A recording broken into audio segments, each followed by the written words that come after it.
고린도전서 13장 5절 전반부입니다.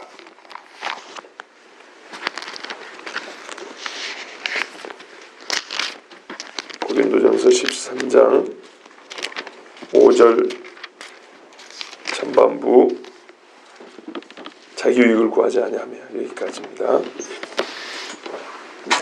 함께 읽겠습니다. 무례히 행하지 아니하며 자기의 유익을 구하지 아니하며. 아멘. 거룩하신 아버지 하나님, 우리 집사님 가정에서 오늘 부부와 딸이, 부모님과 자녀들이 한 목소리로 하나님을 찬양케 하시니 감사합니다. 주님 참 좋습니다. 새벽에 온전히 우리의 목소리로 하나님을 높여드리는 이 시간이 너무 아름답고 좋습니다. 복된 가정에 늘 찬송이 있게 하여 주시고, 특별히 올해 하나님께서 원하신 아름다운 가정이 더 확장되고, 주께서 허락하신 복된 또한 가정이 이렇게 이루어지는 모습을 보는 기쁨을 우리 집사님 가정에 허락하여 주시옵소서. 부모와 자식 간의 신뢰가 더 깊어지게 하여 주시고, 신앙의 넓고 높은 대화도 있게 하여 주시고, 서로를 위하여 기도하는 복된 가정이 되게 하옵소서. 오늘 우리 장로님, 전도사님 다시 한 번 더 성도를 위하여 귀한 간식을 이렇게 나눕니다. 입에도 달고 마음에도 참 따뜻하고 하나님의 사랑이 풍족하게 느껴지는 복된 음식들 되게 하여 주시고, 성도에 나누는 마음이 또한 나도 더 많은 성도를 사랑해야겠다는 귀한 도전과 은혜가 있게 하여 주시옵소서. 주의 말씀 들을수록 감사하면서도 우리의 마음이 이렇게 참 거룩한 부담이 됩니다. 세상에 부담 없이 살아가지 아니하고 거룩한 부담 갖고 살아가는 복된 하나님의 자녀들 되게 하여 주시옵소서. 예수 그리스도의 이름으로 기도합나이다. 아멘. 월요일이라서 좀 적게 오셨군요. 첫날 월요일은 많이 오시는데 한 주가 지난 월요일은 보시죠, 저렇게 또 옵니다. 얼마나 감사한지요. 사랑에 관한 설교가 참 이렇게 심적으로 부담이 될까. 예를 들면 저번에 요엘 설교는 본문 자체가 좀 어렵습니다. 그래서 본문을 이해하는 데 힘이 들었다면, 솔직히 이 고린도서 13장은 그렇게 어렵지 않아요. 어렵지 않은데, 어렵지 않게 보이는 그 말씀이 우리 마음에 들어올 때는요, 이거는 바로 현실로 직결되기 때문에 삶의 부담이 됩니다. 참 그런 차원에서 좀 어렵습니다. 제가 그렇다는 뜻입니다. 혹시 여러분도 그러십니까? 그렇군요. 그러면 하나님께서 주신 마음이 맞다고 봅니다. 자, 오늘 말씀 계속 보겠습니다. 사실은 교만하지 아니하며에 연결되는 말씀입니다. 무례히 행하지 아니하며가 실제로 여러분, 교만한 사람의 행동을 보면요, 상당히 무례해요. 겸손하지 않음이 어디서 드러나냐면요, 무례함에서 드러나요. 바로 거기서 나옵니다. 무례하지 않다는 게 뭐냐? 우리 성경적으로 보면 하나님의 정하신 위치를 지키지 않는다는 겁니다. 또 비난하거나 멸시하지 않는다. 그러니까 비난하거나 멸시하면서 하나님이 정해주신 자리를 지키지 않는 것이 무례함의 1차적 의미입니다. 쉬운 말을 어렵게 하니까 좀 그렇죠. 그러니까 하나님이 주신 자리가 있어요. 부모의 자리, 왕의 자리, 신하의 자리, 친구의 자리, 이런 게 있단 말입니다. 세상에 공자 맹자도 부무유신, 군신유인, 부부유별 이렇게 얘기를 한단 말이에요. 딱 4글자로 부무유신, 친구 간에는 신, 믿음이 있어야 한다, 이렇게 말한다고요. 그래서 예의라는 거는요, 하나님께서 모든 생명 있는 것들에게 주신, 참 예수 중요합니다. 생명이 있다고 했어요. 사람만을 얘기하는 거예요. 생명 있는 것들이 주신 생명과 조화로운 삶을 위한 기본 질서입니다. 제가 보니까 그렇더라고요. 조금 더 사실적으로 말하면요, 예의라는 거는요, 생존을 위해서도 필요해요. 그리고요, 존재감을 보존하기 위해서 필요한 생명의 품격이에요. 그러니까 사람이라는 존재가 사람이라는 존재답게 살기 위한 생명 있는 것들만 갖고 있는 품격이에요. 개는요, 개로 살면 되죠. 옛날에 딱 20년 전에 들은 설교인데요. 어떤 목사님은 개는 길바닥에 살아도 안 죽어요. 근데 사람이 길에서 하면 죽습니다 이러더라고요. 맞죠? 사람이 술 취하고 영하에 5분만 길바닥에 누워있으면 죽습니다. 개는 개답게, 사람은 사람답게 아무 문제가 없어요. 근데 요즘에는 개가 사람같이 살고 사람이 개같이 사는 문제죠. 얼마나 요상한 세상이 됐는가 봐보세요. 예의가 그냥 조금 더 기분 좋고 기분 나쁜 이야기 정도 아니고 생존을 위해서 필요해요. 여러분, 부모 자식 간에 예의가 없다고 생각해보세요. 어떻게 됩니까? 자식이 부모를 버립니다. 부모도 자식을 버립니다. 작년인가 재작년에 그거 논란이 된 적 있어요. 논란이 아니고 완전 잘못돼요. 두 부부가 아들, 딸을 데리고 식당에 가서 엄마가 먼저 나가고 아빠가 그 다음에 나갔다가 차례대로 나가버렸어요. 애들만 놓고. 기가 막힌 이야기입니다.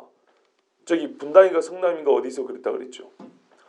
그래서 그 음식점 주인이 계속 기다려도 엄마 아빠가 안 오는 거예요. 알고 봤더니 가버린 거예요. 전화했더니 모른대요. 자기 집 새끼가 아니래요. 근데 그게 뭐 부정한다고 부정될 게 아니잖아요. 조사하면 다 나오는데. 그랬더니 미안합니다. 그러고 얘기 될 것 같아요. 왜 그랬을까요? 그 애들이 이 사실을 알면은 나중에 커갖고 어떻게 할 것 같습니까? 끔찍한 이야기입니다. 효도관광 가가지고 부모 버리고 왔다는 얘기 들어봤는데 맛있는 거 사줄게 하고 데리고 가고 애를 버리고 나가버린 거예요. 부모가. 예의가 없어지면요. 자, 그래서 드리는 말씀이에요. 우리는 조금 더 깊이 보고 본질을 봐야 돼요. 생존 자체가 불가능해져 버립니다. 하나님이 정하신 위치를 떠나버리면 생존도 불가능하고요. 그 존재의 품위에 맞게 사는 것이 어려워집니다. 사람이 예의가 없으면 행동이 가벼워지고 말이 정도를 벗어나게 됩니다. 그뿐만 아니라 자기 존재의 근원을 무시하는 징후입니다. 부모한테 쌍욕을 하죠. 조르고 억지를 부린 걸 넘어서서 부모의 부모됨을 무시해버린다고요. 윗사람을 존경하지 않고 아랫사람에게 친절하지 않고 겸손하지는 않습니다. 부모도 자식에게 너무 과하게 하면 안 되죠. 성경에서 내 자녀를 노엽게 하지 말라 그럽니다. 그럼 뭐 항상 기분 좋게만 살 수는 없어요. 그런데 뭐랄까요? 아주 인격을 무시해버리는 지경까지 가버리면 그 아이는 삶의 소망을 잃어버리게 됩니다. 그러잖아요. 뭐 아빠 엄마는 어쨌는데 너는 왜 그 모양이야 하면서 계속 며칠 이렇게 몰아붙이면 애가 정말 사회적으로 볼 때도 못난이로 자랄 수밖에 없습니다.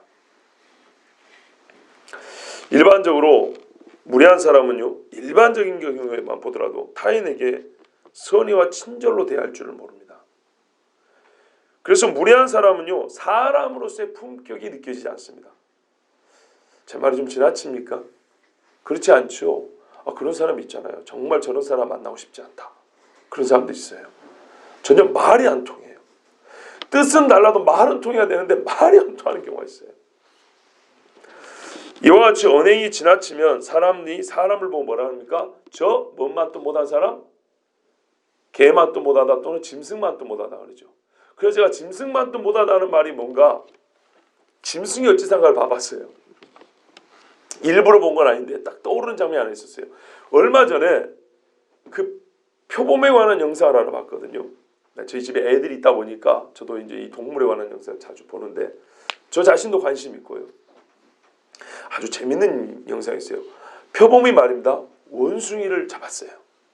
원숭이가 이렇게 앉아갖고 있으니까 가서 확 물었다고요. 그래서 표범이 또 이 아구 힘이 좋잖아요. 딱 물고 가려는데 아이고 미처 못 본 게 있었어요. 요만한 새끼가 젖 먹고 있었던 거예요. 젖 먹이는 애미를 물어 죽인 거예요. 여러분 짐승이 어떻게 해야 되죠? 어떻게 합니까 보통? 표범이요. 그 새끼가 있는 걸 알고 우리가 보게 되면 멋쩍하고 뭔가 이거 미안해하는 모습이 역력했어요. 그래가지고 이 표범이 이 맹수가 어쩔 줄 몰랐고 주저주저 하더니 그 어미를 물지도 그냥 먹지도 않고 그대로 두고 그런데 에미가 죽은 걸 알고 하이에나라고 있지요. 예. 이 하이에나가 새끼를 물으려고 오다가 표범이 이 하이에나를 쫓았어요. 그리고 어미는 먹지도 않고 내버려두고 새끼를 자기 새끼 물듯이 살짝 물고 나무 위로 올라갔어요. 왜 그래요? 그대로 두면 죽으니까. 미안해가지고 잡은 원숭이를 못 먹고 이대로 놔두면 새끼가 죽겠다 싶으니까 살짝 먹고 나무 위로, 표범 나무 잘 올라가잖아요. 저 나무 위로 올라가지고 비벼주고 핥아주는데 이 원숭이 새끼가 무섭겠어요? 안 무섭겠어요? 무섭겠죠. 그런데 무섭지만은 내려가면 죽잖아요. 그러니까 얘가 표범이 계속 그 새끼를 지켜주는 거예요. 그러면서 지 새끼처럼 핥아주고 이 원숭이가 나중에 피어나니까 요래갖고 새끼가 작더라고요. 근데 그걸 지켜주는 거예요. 근데 그 자막도 그래요. 차마 미안해서 배가 고프지만 잡은 원숭이를 못 먹는 거예요. 이 새끼 때문에. 성경에도 뭐라 그럽니까? 염소를 잡더라도 어미와 어미의 젖으로 새끼를 삼지 마라. 한날에 잡지 마라. 그러죠. 그래서 제가 아까 그래 생존하는 것들의 최소한의 품격이라고 그랬어요. 예의는. 사람만의 문제가 아니에요. 하다못해 짐승도 그러더라고요. 근데요, 사람이 악해지면 어느 지경까지 가는지 아세요? 15살짜리 영국의 테레사, 수녀가 아니고 테레사라는 소녀의 체험이에요. 사타니스트. 마귀 종교라는 게 있어요. 마귀교라는. 사탄교라는 종교가 있어요. 이 사탄교에 빠진 할머니가 부모가 이혼하고 딸을 맡겼는데 손녀딸이죠. 얘를 사탄교로 데리고 왔어요. 할머니가 잘 들어보세요. 할머니가 데리고 왔는데 얘가 15살 돼가지고 탈출해 나왔는데 15살 된 애가 탈출해 나왔을 때 이미 출산 경험이 7번 내지 8번이에요. 거기다가 애가 거의 초점을 잃고요. 정말 사람이 생기가 없어져 버렸어요. 왜 그러냐? 자기가 낳은 애를 삶았고 먹였대요. 이 소녀한테. 그리고 다 죽여버렸대요. 하나 남고. 이러면 이게 가능한 일이라고 생각하십니까? 하나님의 사랑이 없으면 사람이 이렇게 되는 겁니다. 마귀가 하는 일은 이런 거예요. 그게 사탄교입니다. 그러면 그 외에도 많은 사람이 인신 제사를 한다는 거예요. 그럼 어떻게 이 시체를 차렸더니 큰 욕조에다가 하수구처럼 해가지고 사람의 몸을 쪼각내가지고 다 흘려보내버린대요. 그래서 조사를 하고 이게 여러분 제 말이 그러면 찾아봐요. 제가 유진성 전사한테 이게 찾아봤다 그랬죠. 맞죠? 무섭습니다. 그래서 최소한의 예의라는 거는요. 우리는 그래도 어느 정도 예의 안에 예의 지키는 사람들인 거예요. 하나님이 정해주신 이 위치를 떠나버리면요. 이렇게 극악무도한 짓을 하게 되는 거예요. 예의를 조금 더 친절하고 조금 덜 친절하고 정도로 생각하면 오산입니다. 이거는 생존과 관련된 문제입니다. 예의, 즉 무례히 행치 아니한다는 말은 버릇없는 일이나 천하고 악한 일을 하지 않는다는 겁니다. 악한 일까지 하지 않는다는 얘기입니다. 요새 젊은 친구들 중에 어른에 대한 존경과 공경도 없고요. 자기보다 지식이 좀 부족하고 힘이 약하다는 것 때문에 무시하고 욕하고 폭력을 일삼는 젊은 놈들이 있어요. 저는 고등학생 아이가 자기 엄마를 두드러 패는 걸 봤어요. 우리 이웃집이었거든요. 제가 예전에 말씀드렸죠. 성질 같으면 두드러 패 죽여버리고 싶은데 신문에는 뭐라고 나요? 걔가 엄마 때리는 게 크게 난 게 아니라 목사가 애 때리는 게 크게 난다고요. 더러운 놈 세상이라. 그런 놈은 진짜 뒤지게 패버려야 돼요. 근데 손을 못 대요. 이 세상이 어떻게 돌아간 거 봐보세요. 얘 같으면 이웃집 아저씨 가서 이런 싸가지 없는 거 뺨을 때려야 되는데 손을 못 대요 지금은. 이사야 3장 5절에 백성이 서로 학대하며 각기 이웃을 잔해하며 아이가 노인에게 비천한 자가 존귀한 자에게 교만할 것이며, 이 번역이 교만한데 말 뜻은 뭐냐면요, 난폭하게 대들 것이며 이런 말입니다. 아기가 어른한테 난폭하게 건방지고 싸가지 없게 대든다 이 말이에요. 이사야 3장. 근데 왜 이 말씀하는지 아십니까? 내가 왜 예루살렘을 멸망시킬 수밖에 없냐? 이 이유를 말할 때 이게 들어갑니다. 아이가 어른에게 난폭하게 대들며,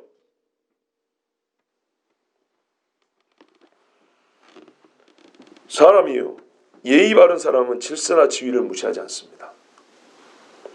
무례히 행치 아니한다는 말은 때와 장소에 어긋나는 행동을 아니한다는 것입니다. 어울리는 행동을 한다는 거예요. 그냥 나쁜 짓만 하는 게 아니라 가장 어울리는 게 무엇일까?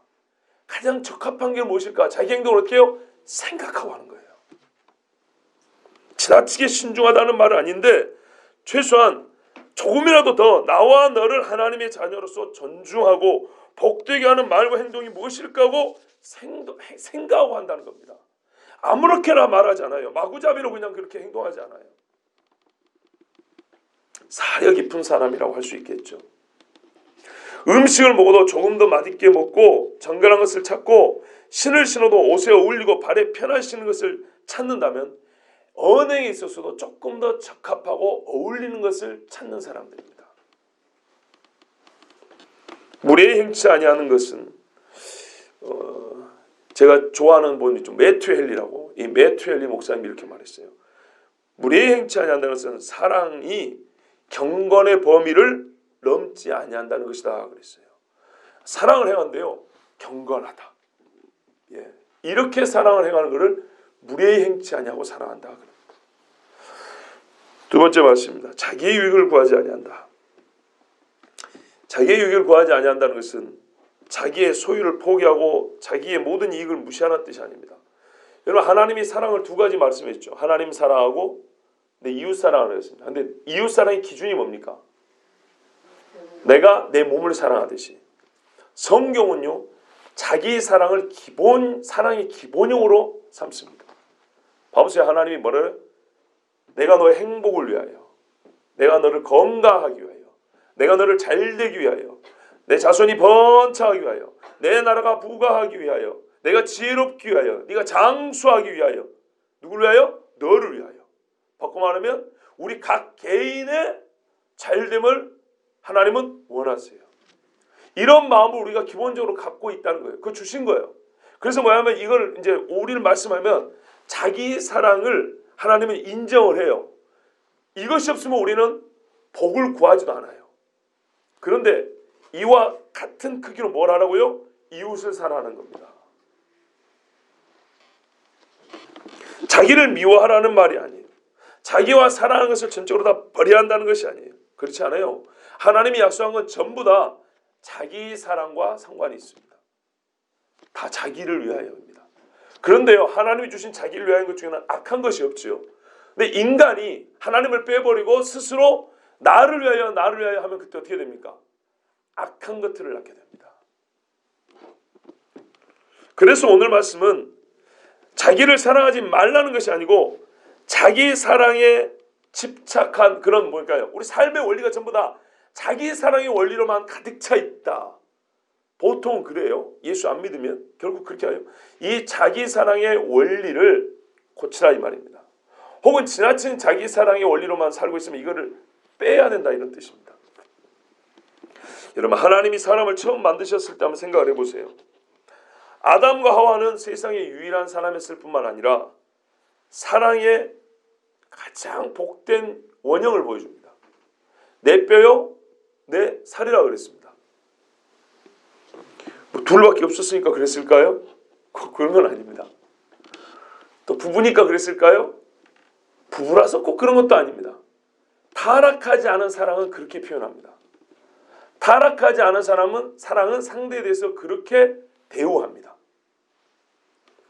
그런데 범죄했을 때 나타난 제1의 현상은 죄를 떠넘기고요, 자기의 고상함은 지키고 너의 허물은 드러내는 것이었습니다.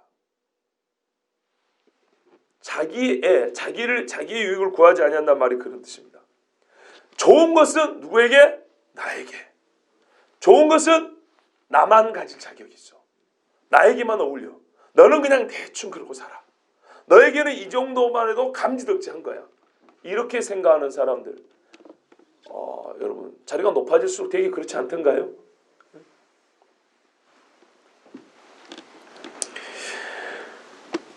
가장 사랑하고 품위를 지켜줘야 할 배우자를 죄를 짓고 나니까요, 가장 더러운 존재로 하나님한테 일러 바쳤어요.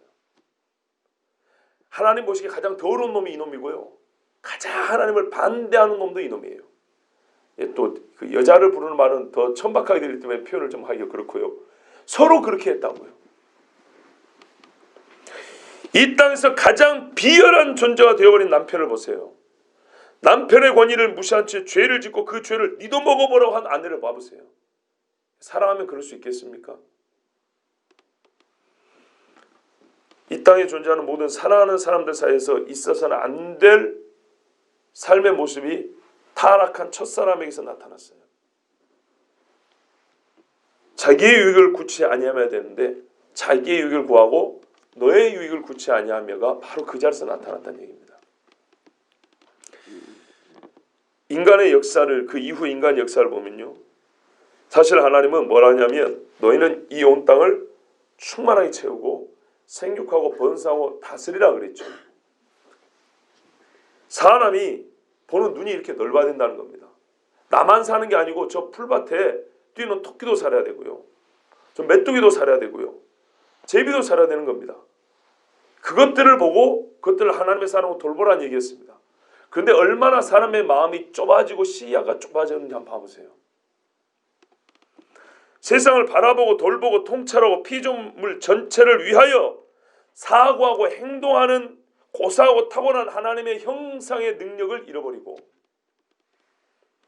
갈수록 이기적이고 자기 영혼만을 위하고 자기 생의 행복만을 위한 골방으로 자꾸 파고 들어가는 삶의 형태를 오늘 우리가 보게 있습니다. 여러분 잘 이해를 못 하시는 것 같은데 잘 보세요. 하나님이 처음에 인간을 만들어 놓고 인간 만들기 전에 모든 세계가 보기 좋았다 그랬죠. 그걸 누구에게 맡겨놨어요? 사람에게. 사람이요, 어느 정도의 사랑의 범위가 넓었냐면요, 내가 물속에 다 들어가 보지 못해도 저 물속에 있는 것도 살 수 있도록 내가 보여줘야 된다는 그런 관념을 갖고 살았다고요. 내가 직접 먹고 살고 내 옷 입고 내 집 짓고 사는데 직접 상관은 없지만 아까 말씀드린 저 들판에 토끼도 여러분 흑우도 있죠. 다리가 분질러져 있으면 그거를 싸매줄 줄 아는 그거를 인간이 해야 할 기본 사랑으로 갖고 살았다 이 말입니다. 그런데 지금은 뭐예요? 같은 사람끼리도 네가 그러든지 말려고 좁아지고 골방에 들어가 살고 있다고요. 사랑의 골방에 들어가 살고 있다고요. 자기 사랑에 파묻힌 사람들이에요. 그래서 모든 좋은 것은 자기에만 제한하고 다른 사람은 뭐 그런지 말든지. 그러니까 보통 우리 하는 말이에요. 나만큼은, 이런 표현을 잘하죠. 빌립보서 2장 21절에 다 자기 일을 구하고 그리스도 예수의 일은 구하지 아니한다 그랬어요. 이 세상 사람들이 그렇다는 겁니다. 그러나 하나님은 좁아져서 콩알 만큼 작아져버린 인간의 이기적인 사랑의 방을 넓히기 시작하셨습니다.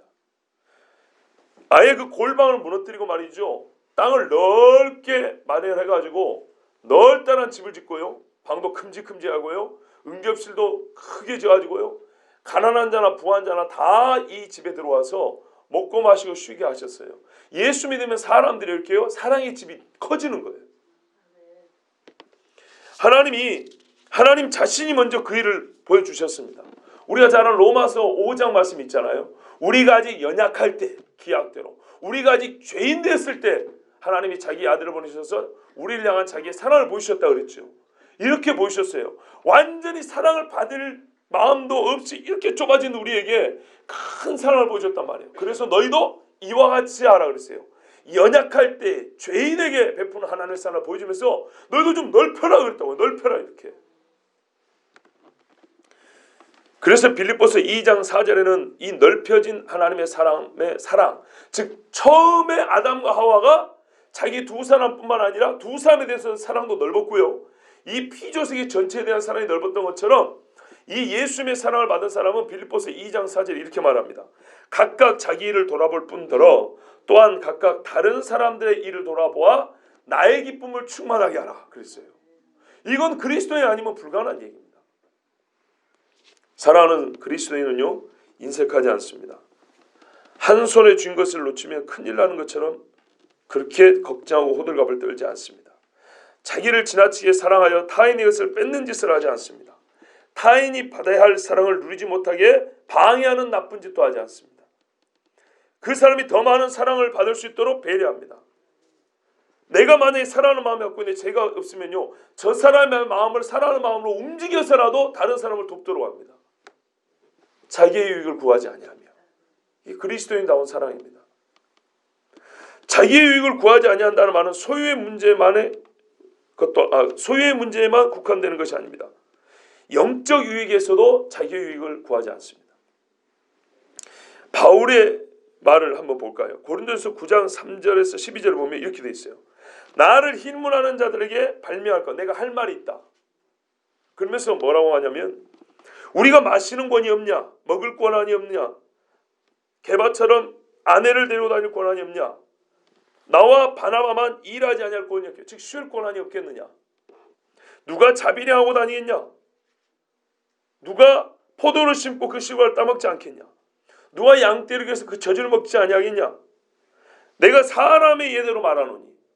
우리 일반적인 상식 수준을 말해. 율법 대익을 말하지 아니하냐? 일하는 소의 입을 막지 마라 그랬다. 그러니까는 일한 만큼 수고의 대가는 것은 당연하다는 거예요. 당연하다. 그런데 나는 그것을 너에게 달라 하지 아니하고 이런 권한이 있지만 애써 누리지 아니한다. 아무 문제가 안 돼요. 그런데도 하지 아니한다. 왜냐하면 12절에 이렇게 되어 있어요. 그러나 우리가 이 권을 쓰지 아니하고 범사에 참는 것은 그리스도의 복음에 아무 장애가 없게 하려 함이로라. 아멘. 이게 자기의 유익을 구하지 아니함에 정말 이 고상함이에요. 여기까지 가는 거예요. 그러니까 고린도 교회 사람들이 바울의 사도권 자체를 의심하는 지경에 처했어요. 그러니까 바울이 하는 말도 지금 의심하는 지경이니까 바울이 정당한 권한을 사용하더라도 어떻게 하겠어요? 더욱 시비를 걸겠고 더욱 시험에 빠지겠고 더 싸움의 이유가 되겠죠. 그러니까 그럴 것 같으면 너희가 그런 죄를 질 것 같으면 내가 이 전하는 복음이 도리어 너희에게서 신뢰를 더 잃어버릴 것 같으면 내가 복음을 위하여 쓸 수 있는 권한이지만 쓰지 않겠다 이런 거예요. 이게 사실은 자기의 유익을 구치 아니한다는 가르침의 본질이에요. 또 있습니다.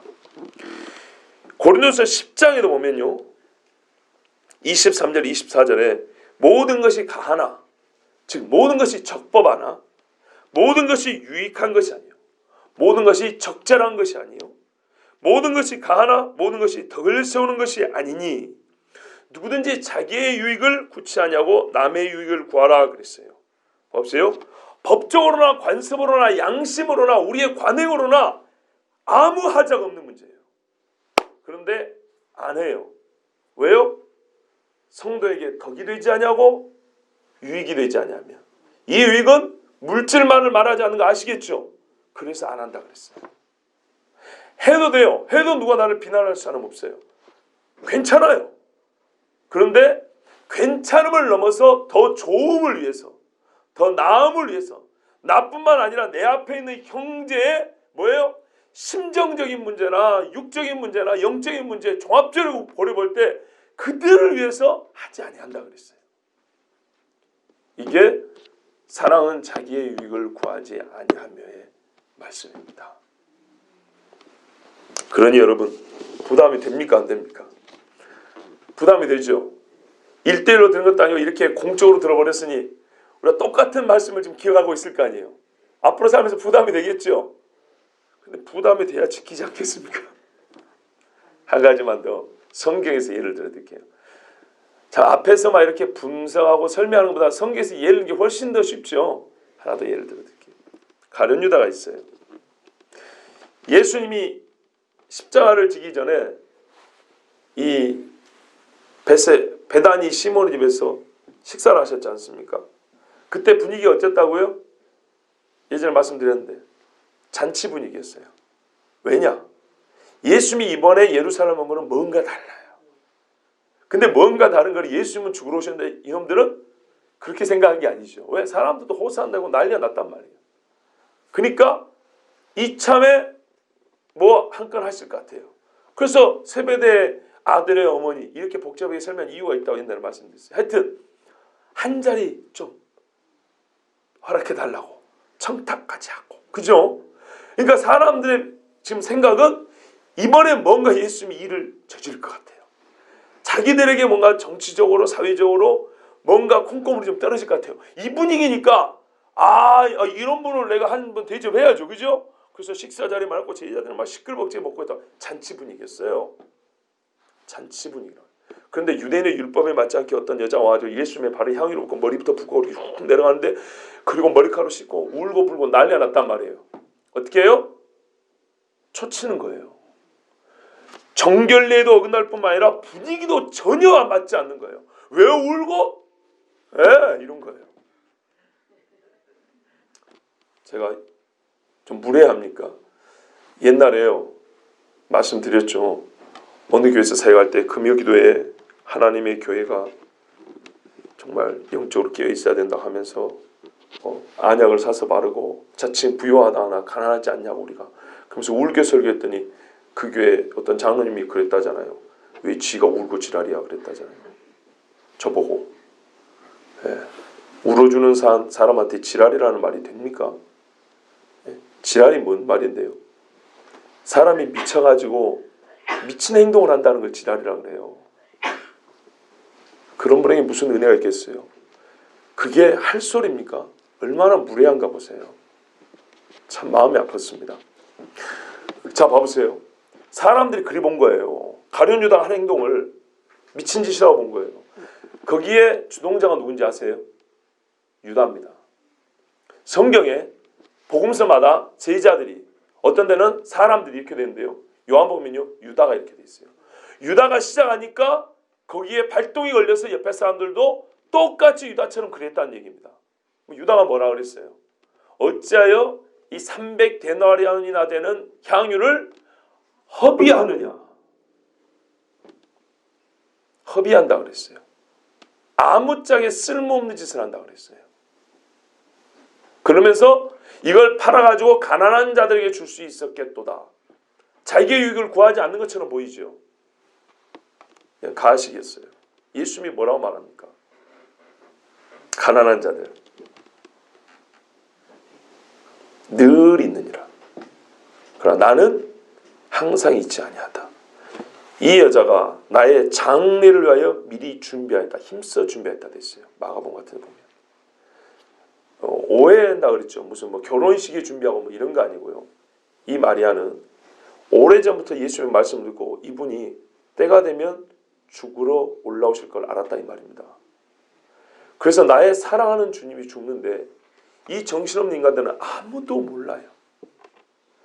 이 가슴 아픈 심정을 아무도 모른다고요. 예수님과 나만 아는 거예요 지금. 이걸 어떻게 표현해요? 여자의 신분으로? 표현할 방법이 없어요. 정말 사랑하는 우리 주님의 장례를 위하여 내가 무엇을 할까? 주님을 사랑하고 사랑하여 자기의 유익을 구하지 아니하고 준비한 게 향유였어요. 이걸 깨뜨려.